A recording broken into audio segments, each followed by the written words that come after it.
ما تيجي نعمل الفراخ بطريقه جديده بدل ما كل شويه تسلقيها تشوحيها. انا عايزه اقولك ان احنا هنعمل الاكله النهارده من الالف للياء، هتبقى على عين البوتاجاز، ولا هنشغل فرن ولا شوايه ولا الكلام ده كله. هتعملي اكله خطيره جدا جدا جدا وطعمها حلو قوي بصوص خطير جدا والله العظيم.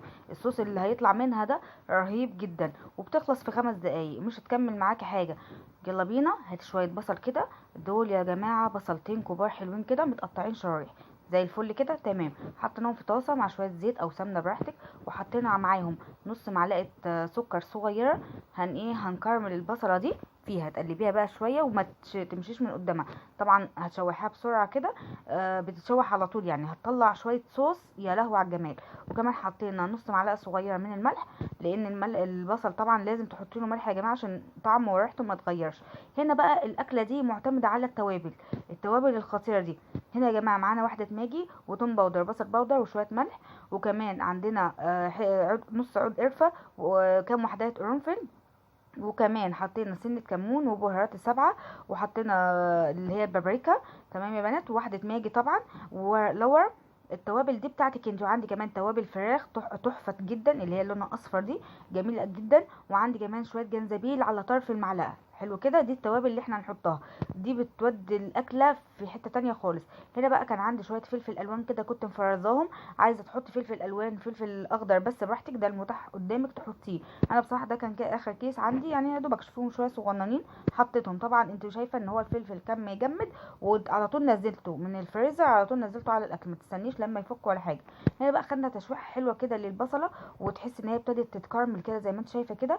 نزلت عليهم بقى الفراخ، تاخد طبعا طعم الكرمله معاها، هتاخد طعم حلو قوي. ودلوقتي كمان لسه هنحط التوابل، وهتشمي بقى الريحه اللي هتطلع.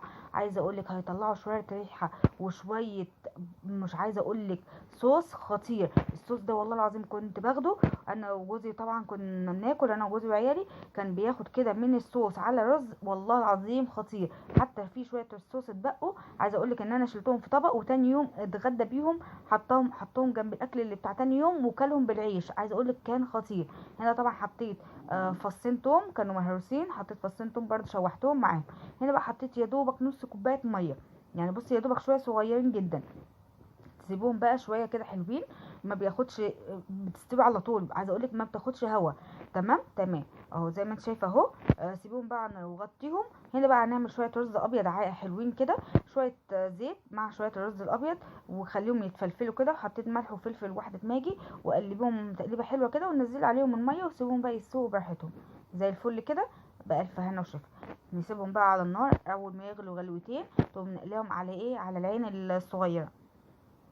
نيجي بقى نبص على الفراخ الجميله التحفه بتاعتنا اللي ريحتها قلبت ريحه البيت كله والله العظيم. انا عايزه اقول لك بنتي قالت لي يا ماما والنبي يا ماما تاني مره طبخت، قالت لي والنبي يا ماما اعملي لنا الفراخ اللي انت عملتها لنا قبل كده.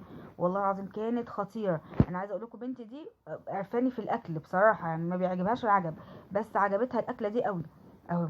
بص ده كانوا وركين يا جماعه، وانا اسمهم اتنين، يعني الصفحه او السنده والدبوس اهي بالشكل كده. هي كده شكلها كده خلاص استوت، داخله خلاص على سوا كده زي ما انت شايفه اهو. انا بوريها لكم.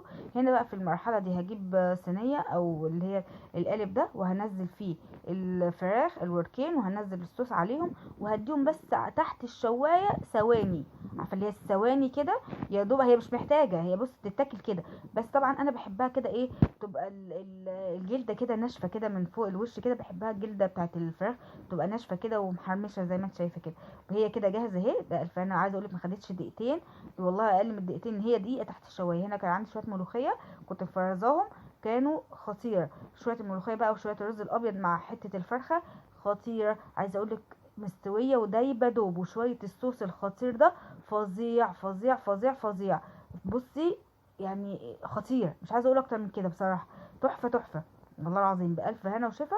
ويعني مش عارفه اقول لك بصراحه. شويه البصل دول ودوا الاكله في حته تانية خالص، يعني بصلتين كبار كده تكرمليهم الكرمله دي، ومعلقه السكر الخطيره اللي انا قلت لك عليها دي. معلقه السكر دي اللي انا بقول لكم عليها، معلقه هتودي الاكله في حته تانية خالص، اللي هي نص معلقه سكر بس ودت الاكله في حته تانية خالص. بألف هنا وشفا. الصوص ده خطير خطير خطير. انا جعت اساسا وانا بكلمكم، والله انا جعت وانا بعمل لكم الفيديو. هنا بسم الله ما شاء الله. خلاص بقول لكم يلا بقى سلام، عشان اروح اكل الاكله